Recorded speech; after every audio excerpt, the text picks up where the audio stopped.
Hello, everyone. How are you doing today? I'm talking to you. How are you doing today? Today, we're going to be talking about hiring managers. The reason why you're not getting the job, well, getting the opportunity.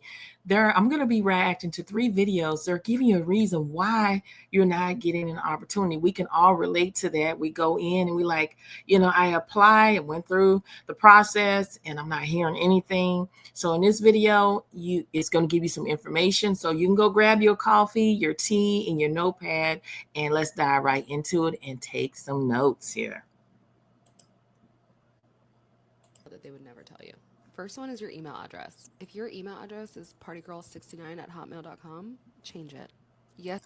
What she's talking about is that if your email address, I've been talking about that before, you got to have a personal and a business email address. So your email address should be your first and last name at gmail.com, not partygirl.com. Yes, they don't want to hire you because you have that type of email. So if you do have that, make sure you get it correct. Yes, they look at it, and yes, they care. The second one is your makeup style. I had a candidate come in for an interview with really bright blue eyeshadow, and it was the only thing that the hiring managers could talk about. She also was the craziest candidate we've ever experienced, but the blue eyeshadow really drove that home. This one I hate to admit, but your accent. Now, they shouldn't, and this is obviously biased and illegal, but sometimes if the accent is too thick, they just will decide on another candidate, and they call it better communication style. Your Zoom background. Hiring managers and interviewers are really looking back there, so blur it out. They don't need to see last night's takeout still on your couch. Hiring managers notice everything and they judge you on everything. Is it fair? No. Does your takeout on the couch have anything to do with how well you'll do the job? No. But we always have to remember we need to control what we can. And professionalism is one of those things that we can control. Did you hear what she said here, y'all? They are not hiring you because of the way your makeup is. If you have too much makeup, they're feeling like you're not the best candidate for the job. And what do they have to do with you performing the job? It's a lot of people that have makeup, like blue eyeshadow, and they are one of the best candidates. So they're just, not giving you an opportunity because of your makeup. Also, your Zoom, like when you're doing your background, when you're having an interview in Zoom, you got to make sure that you have your background right. A lot of people have clutter in the background and they see it. Sometimes when you go through an interview process, they may say, hey, I want to take a tour of your room in your office. If it's not clear, then they get this, say that they're not going to hire you because of that. So make sure that you have your home office lined up. But I know that a lot of people may say, well, why is this? Why is this the reason why I'm not getting hired? Is this the reason why I'm getting ghosted? But this is what the hiring manager is saying, trying to help you in order to make things better. We're going to go ahead and we're going to talk about another one here that we're going to HR talk about. manager. I've been doing this for 5 years. And here are the 3 biggest mistakes that I see people make in interviews. Number 1, okay? People show up to the interviews not dressed professionally. Like, sneakers do not count. I once had this guy show up in an interview in a full tux, but he had on those dad New Balances, like the big white ones with the blue lining on them. And I was so shocked, and I knew then that something had to have been wrong with that guy, and I was right away. You need to show up dressed professionally. Now, on a situation like this, we don't know what people are going through. A lot of people could have lost their homes. This is the only outfit that they have to wear. And just because the guy came in with a tuxedo or a suit and had some tennis shoes, that doesn't mean that he cannot perform the job. And I know that when you go into work, you got to be professional. I mean, some people come in, they showing everything, their body. I can understand that's unprofessional, but a person coming in with a tuxedo and then have tennis shoes, I feel that shouldn't have any effect on you getting a job. It should be like, can this person really get the job? Is this person able to do the job? So I disagree with the tennis shoes. I know that you got to come in, but you just never know what people are going through. A lot of people are going through things, and that's the only thing at that time that they have to afford to wear to interview. Even if you have the same outfit that you wear to every single interview, nobody's gonna know. You should not be wearing jeans to an interview. You should not be wearing sneakers to an interview. You need to wear flats if you're a girl. even like loafers or something, right? You need to wear proper shoes, right? If you're a man, you need to wear proper shoes. Dress shoes are always a go-to, men's loafers, anything that is not a sneaker. Second, you need to make sure that when you are being asked a question, you answer the question directly. If someone asks you why you transitioned from your last position, which is always the one question that a lot of HR managers ask to determine whether or not you are a problem at your last job or why you're even looking for a job, and whether or not you have been in a situation where you're fired and now you're just looking for another job because you were the problem, or you simply just got laid off and you're looking for another job. We need to know why you transitioned from your last position. And something like this, I went through Google and I went to ChatGPT, and you can use ChatGPT to answer some of these questions if you don't understand, because a lot of people are leaving their jobs because of growth or new challenge. Some people have been laid off, and some people have left their jobs because they're focused on a family or personal reasons, and then also changing career path. And then some people also have left because of difficult work environment. And just by me going to ChatGPT and asking these questions about how to answer these transition questions, like if you left for growth or a new challenge, this is what ChatGPT told me. You can say, I really enjoyed my previous position, but I felt I had reached a point where I wanted to take on a new challenge and continue growing professional. I'm looking for an opportunity where I can use my skills, whatever your skills are, a specific area, and continue to develop in a specific goal like leadership. You can say something like that. If you are laid off, you can say, unfortunately, my position was impacted by company restructuring. It was a great learning process, and it helped me focus on what I really want in my next role, a stable environment where I can contribute and continue to develop my skills in whatever field that you're in, like tech or computer science, whatever the case may be. Now, if you have left because you're focusing on your family or personal reason, because that happened to a lot of people, you can say, I took some time to focus on family priorities, but I have stayed current by taking whatever courses you want to put, whatever courses you're taking, volunteering or freelance work, put that in there. Now I'm excited to re-enter to the workforce and bring my experience and fresh to a new team. Now, if you're changing career path, this is what you can say. While I gained valuable experience in my last job, I realized my real passion is in tech or in nursing. I've completed training and mentioned the certification or program that you went through, and I'm ready to apply those skills in a new direction. Now, also, if you have left for a difficult work environment, which a lot of people have left, the environment, you can say the environment wasn't the best fit for my professional goals, but it taught me a lot about the kind of culture where I do my best work, one that values collaboration and growth.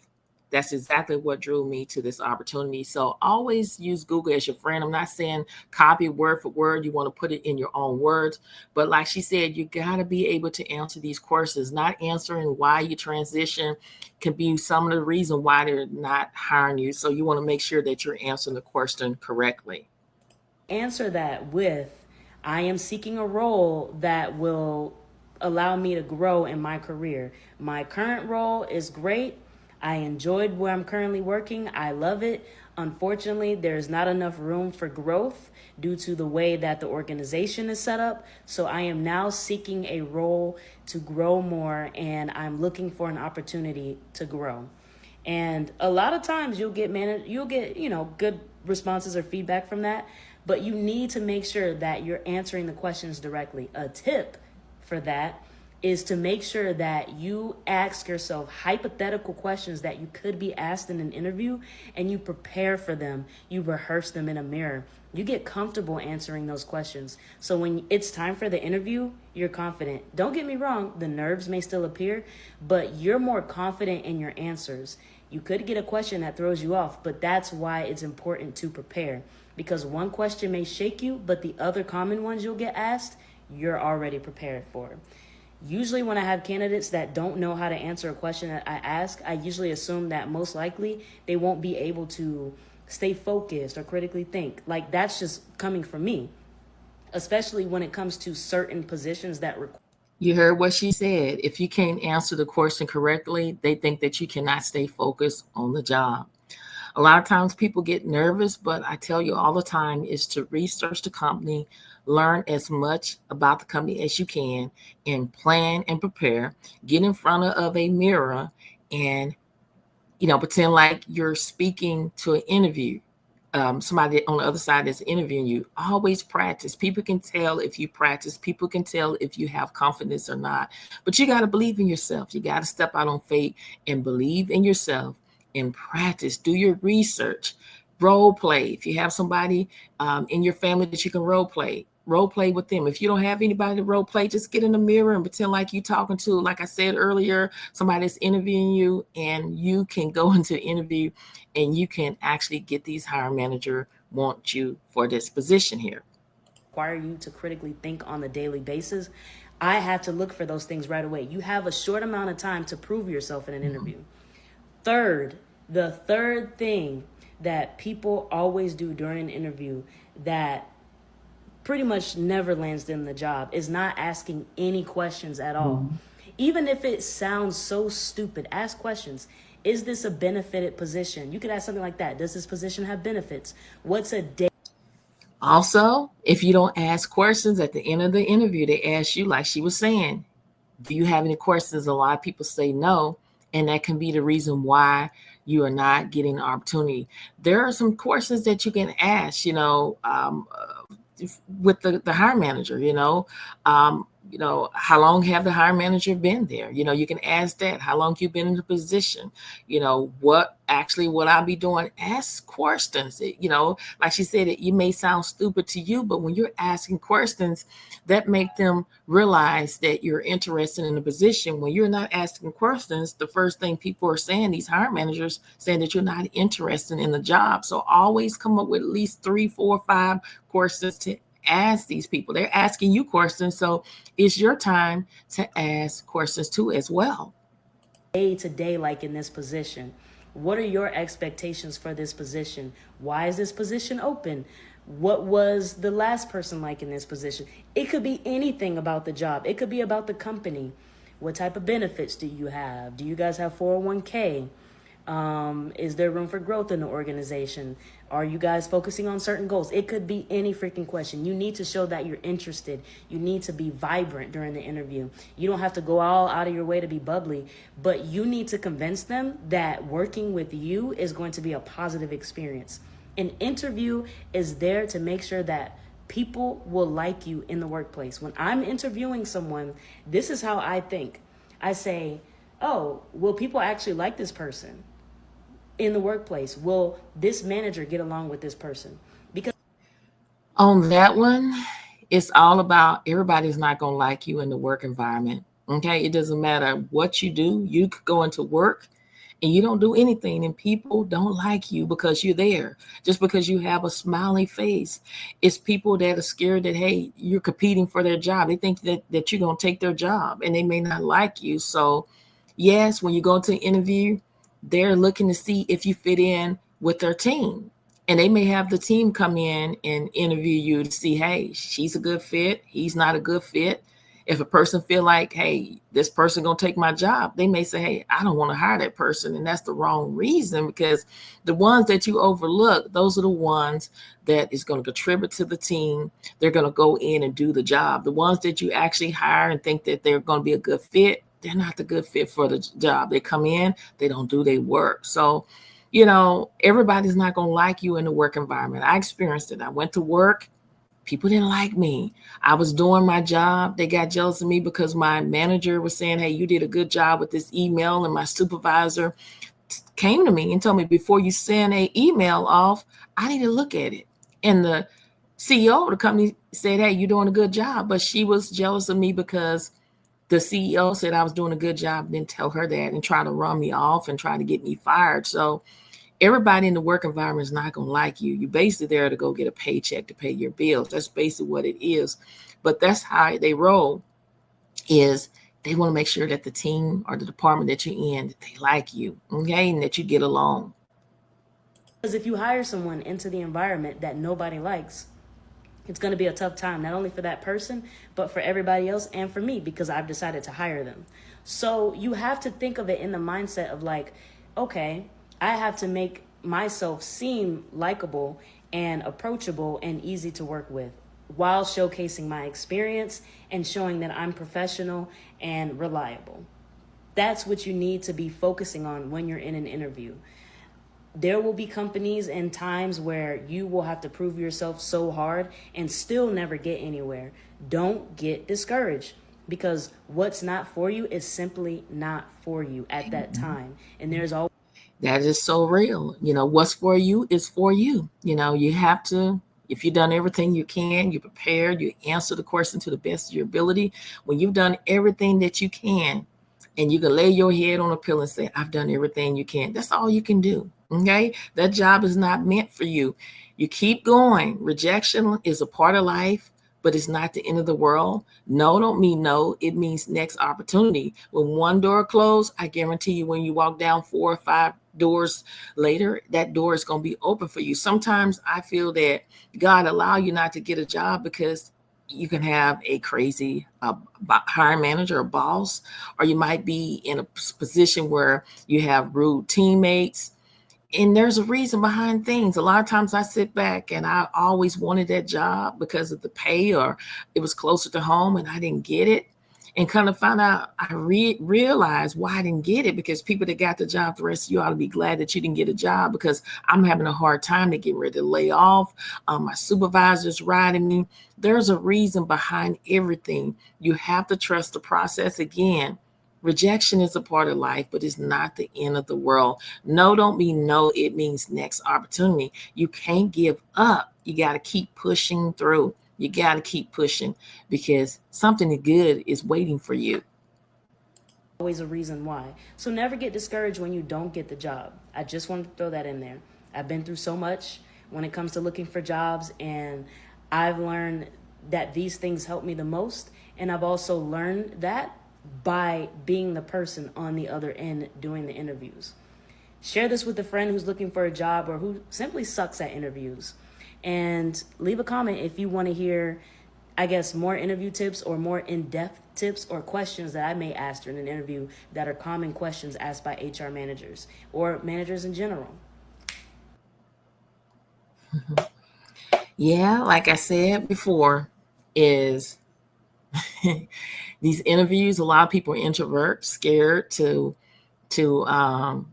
ask questions in interview, because it's totally different now. I mean, back in the day, I would go in person and we interview, but now everything is online, where you have to interview in Zoom or Team, and you don't know where to look at. You got to look right at the camera. You can't be looking over here to your left or to your right. You just got to be looking at the camera. You got to have confidence. Even though you're having an interview through Zoom, you still have to dress presentable too as well. And I'm gonna tell you, also dress presentable all the way from the top up to the bottom.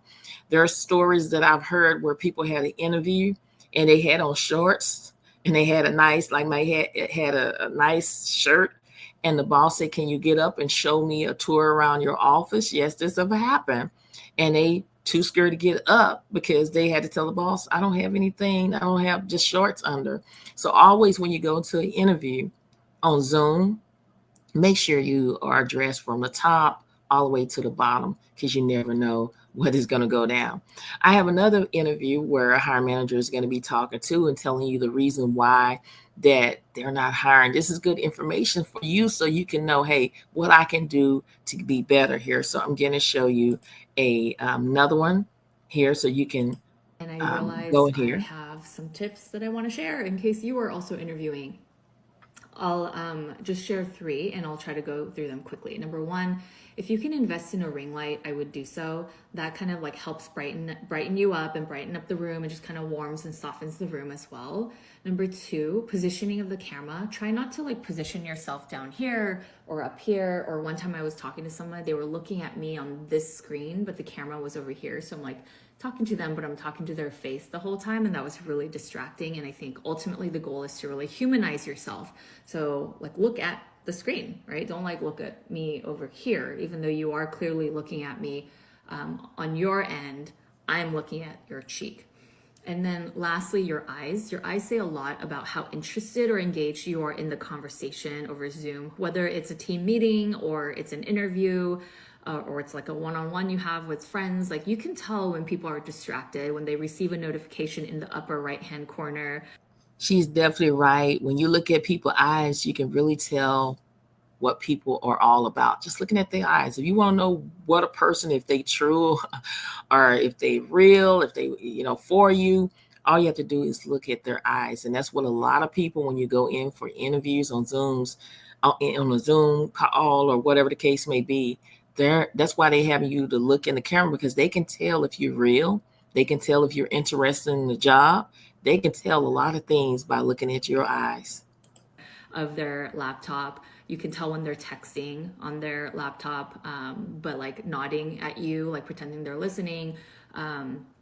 And you can also see when people are reading notes on the side right here, right? Like they have notes. Like, oh, do you have any questions? Oh, actually I do. Let me read them off this paper that I have.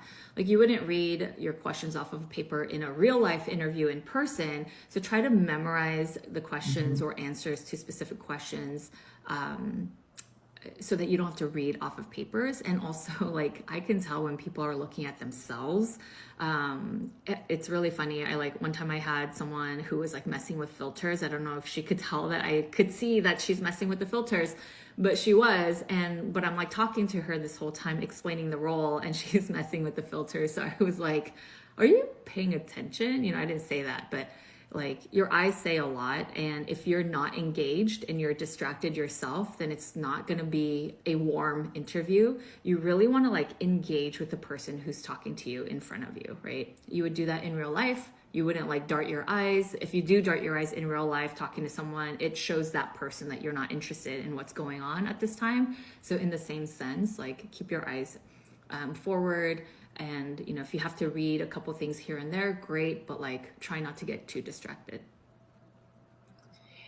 Y'all, this is great information from 3 hiring managers that are trying to help you and everything, because a lot of times we didn't understand. Like there are some things that I disagree, like I said, the eyeshadow. I don't feel like that shouldn't be a problem. That's going to keep you from doing your job. I mean, a lot of times that I feel that people that they're overlooking, those are the ones that are actually able to do the job. I mean, if I was a hiring manager and somebody came in with blue jean pants, I can relate because I've been through hard times. A lot of these hiring managers, they've never been through hard times. A lot of them have never lost their job before. They have never experienced that. So if somebody comes in for an interview, I'm going to always, I don't know what they went through. Maybe they just lost their job. Maybe they can't afford to buy clothes. So I have to consider that and overlook that and say, look, I'm going to look at, can they actually perform the job? Can they do the job? So this is a lot that you can learn. Just always remember, rejection is a part of life. What is for you is for you. Nobody cannot keep that from you. I tell you to stop worrying. If you're applying for positions left or right every single day, you're doing your part. Rejection is a part of life, but it's not the end of the world. No don't mean no. It means next opportunity. When one door closed, I guarantee you when you walk down 2, 3, 4 doors, like I said before, there's a door open with your name on it, but you have to trust the process. You have to keep pushing. You can't give up. You can't listen to naysayers. There's always some naysayers out there that's trying to disencourage you, but we're all running the race. We're all running the race, but you cannot give up. You cannot throw in the towel. Okay. So this is great information to help you. It also helped me so I can be prepared when you get out here. Always ask questions. Try to memorize it. Put it in your own words. Okay. Don't go out here copying. Always memorize it. Let it sound personal, like it's coming from the heart, because people can tell if you have confidence. People can tell if you're reading from a script. Just make it personal. Put it in your own words. Okay. Thank you. Make sure you like, comment, and subscribe to the channel. And don't forget to share these reaction videos with everyone you know that could benefit from this. Thank you so much for watching, and I will see you in the next video. Bye.